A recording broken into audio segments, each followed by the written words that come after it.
That's cool. In order to get more people looking at you on Twitter, it has to do really with telling a story more than posting your work. Because people have no attention span, it's only tenth of a second. So they'll look at a photograph and they won't see it. Remember, people are just looking very quickly. So I think people follow me because I started talking. Mm-hmm. So, you tell your story, you present yourself really well. You might consider introducing your work, not just posting your work. Does that make sense? That, yeah.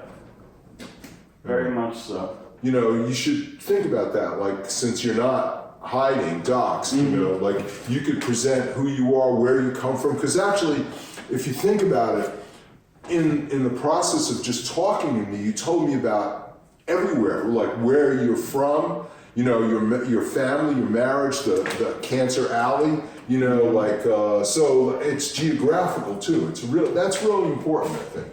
I thought you'd like Matt's photos too, by the way. Yeah. Mostly also because it had a certain feel, like the feel of the land, the feel of the space. And Matt tells stories great. Yeah. That piece he did for me just blew my mind. Me too. Just blew my mind. I was like, it's like unreal.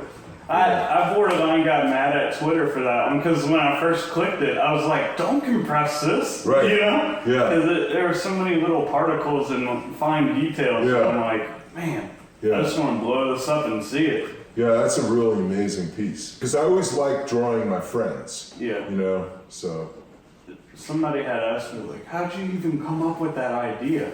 But it really was like seeing on Twitter, like I'd seen portraits of you, like I've seen, portraits of people who visited, and that's kind of where the idea came from. Right. Yeah. I'm really into portraits, and it's a really big part of the history of art. Kind of why it was special to me, Yeah.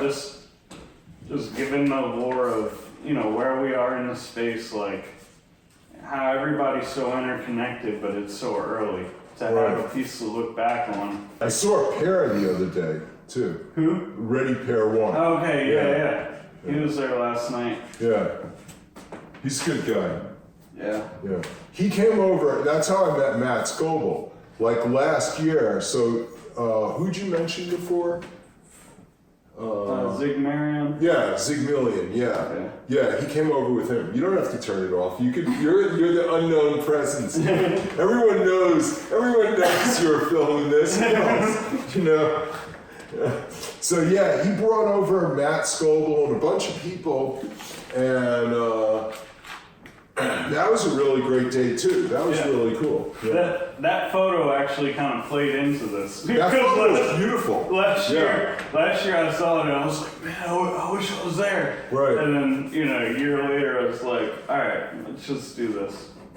So. That's cool. It's funny because I thought about that photo this year. I'm gonna see Claire Silver tomorrow. Okay. Tomorrow? Yeah.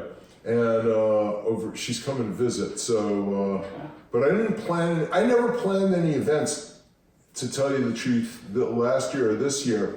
Although I went to the Accelerate Art thing. Okay. That was really cool.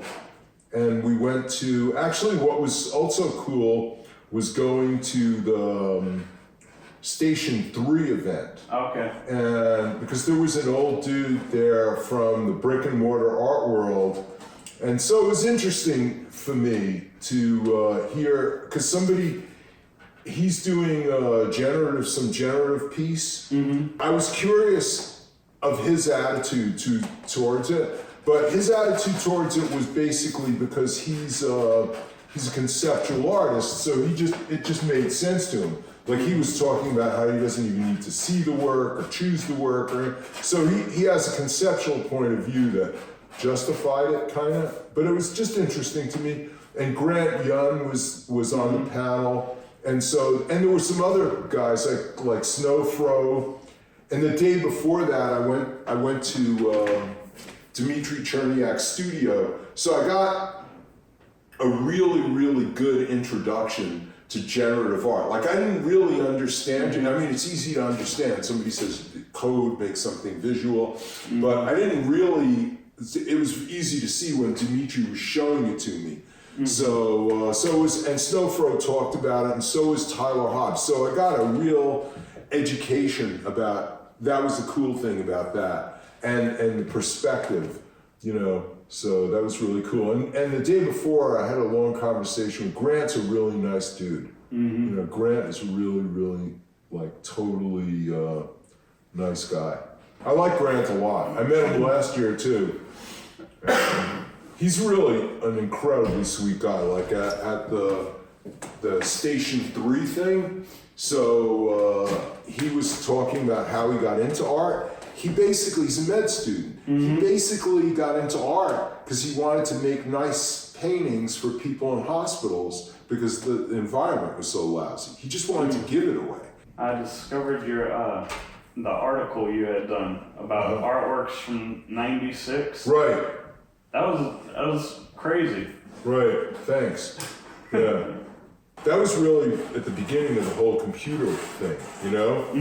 So, and I didn't know what computers were or anything, you know? So in those days, people said that if you don't teach your children about computers, they'll just die, right?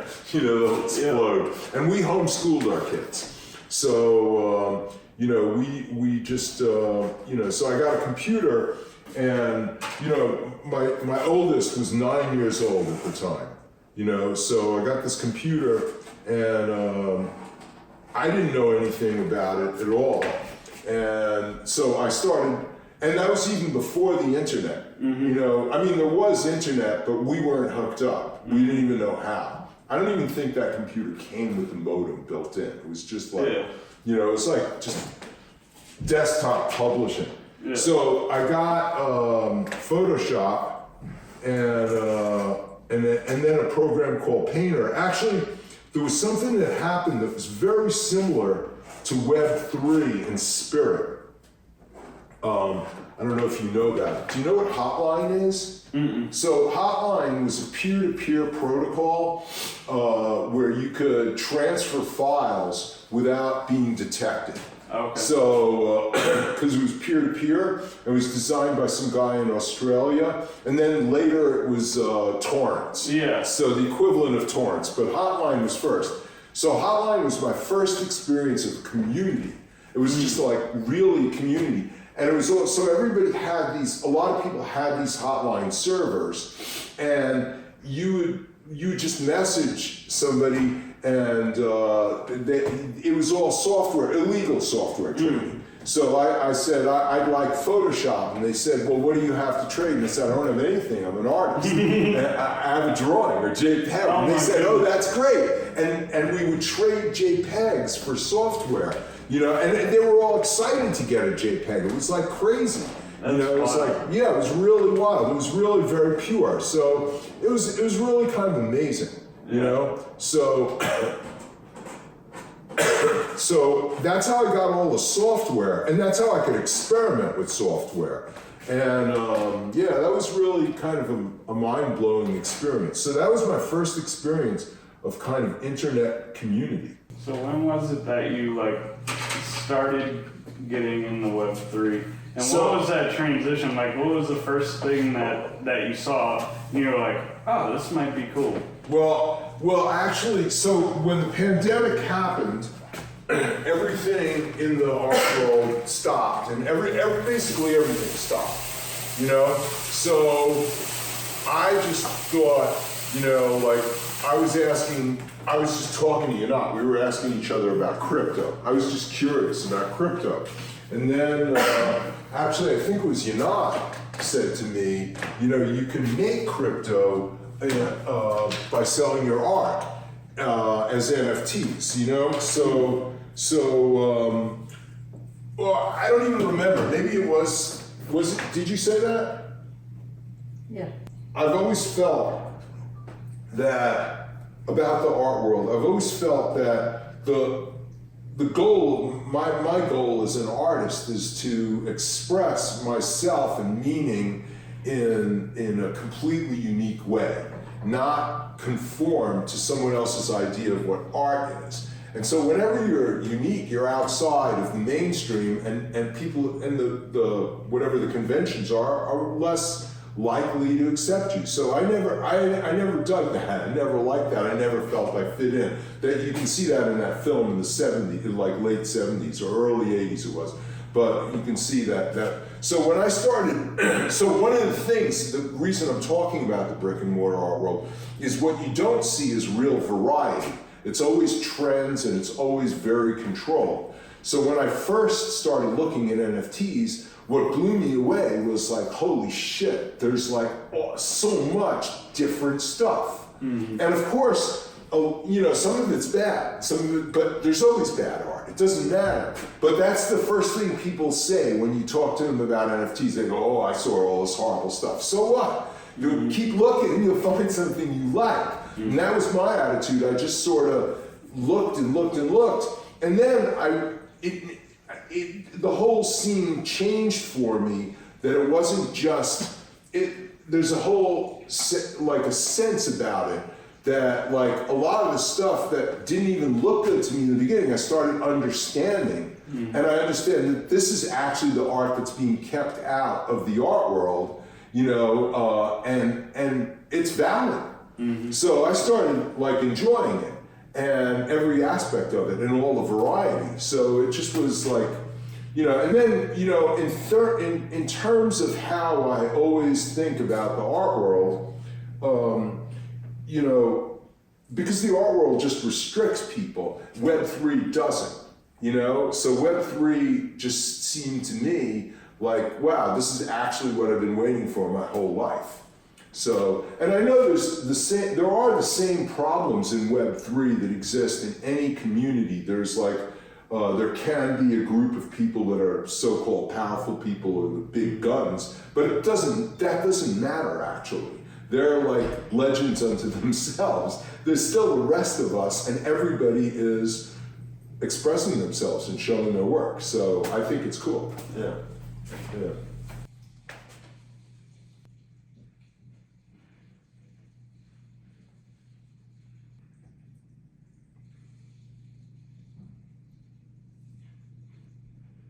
Like I've always been doing cinematography and doing photography. Thing. And I didn't look deep enough to find the people who are collecting art, and they're like super. The memes came along, and at that time I was still trading PFPs, but I was like, well, $150 for like an artist I want to support, like I could do that, right? And so that's how I ended up in that community. And once I got into that community, I would every once in a while show my work in Discord, and people were like, right. Why aren't you putting that out? Right. And at the time, I still had my undoxed name because, and unless I was going to be putting out my work, I was just, under this Anon name. And the more people started asking, like, why aren't you putting out your work, that you share here? Right. The more I was like, well, why am I not? Because I am on Instagram and, other places, so why not here? Of your career, what's the most rewarding thing that you've taken from it? Just being able to be an artist and do my own thing, express myself, somehow survive. I think that's what I've always. Wait, I just stand up. I mean, I don't even know if that adequately expresses what the most rewarding thing is. Just being able to do it always. I still have such a thrill every time I paint, draw, play music. Creating is just like everything I want to do. So I asked because I can see that grin. Like when you look back and forth, there's a smile. Like I love this. Yeah, and yeah. It was funny. I explained to my grandpa the other day the concept of going to see friends that I've had for years but had never met. He was just mind blown. Like, oh, son, what? Right.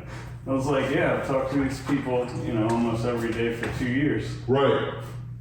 So it was a really interesting experience too, because I'm like, hugged people I hadn't met because I felt like I knew them. Right. So the art world changes over time in the sense that it was different when there were kings and queens, and then it was different when there were industrialists, and then they were different when there was the middle class. So, but when I started out in the art world, the average middle class, like upper middle class person could buy some art. Galleries would also sell to those people, even if you were selling prints, which is the equivalent of like fractionalized NFTs. But as it evolved, the galleries, for a lot of reasons, financial reasons, focused just on really extremely rich people with, more than $50 million or 100. So they're trying to sell these mega million works of art, and everything else just doesn't have a life. But also because it's been so turned into just a business, and the idea is just that it's all about money, then that also has a profound effect on making the art world, just an investment. But that's not what most artists are doing, or at least I never thought of my work that way. I understand that you want to. I don't know. I understand the whole thing. That some people buy a work of art, and hopefully by the time they're older, it'll be worth more. But that's not the first consideration in choosing the work of art, or at least for me, that's not built into the making of it. So not 1 ounce of me doing this am I thinking, how do I make this valuable to you? It's either valuable to you right now or it's not valuable, and we don't know the future. Your house could burn down, you can get hit by a bus, so why think about all those things? But those are all the predominant things, I think, in the art world. So yeah. Like when I was talking to my wife about coming out here and stuff, she was very much on board, but I was kind of getting across why it was special to me, and part of that is just seeing y'all as a couple. It's kind of like life goals. I see y'all posting pictures together and going on your walks, and it's very much inspiring for somebody who's been married 7 years now. That's great. So.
How'd you know? How do you know when a piece is finished? Me? Yeah. It's Feel? it's a feeling. That is amazing. Wow. Thank you. That is so cool. I think so too, actually. Yeah, let me straighten it up. So. Go look at it close. I'm in awe. Wow.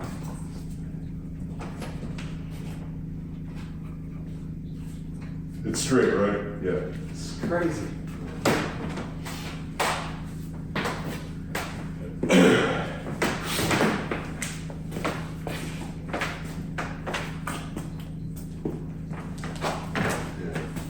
It's crazy. It's great. I love it.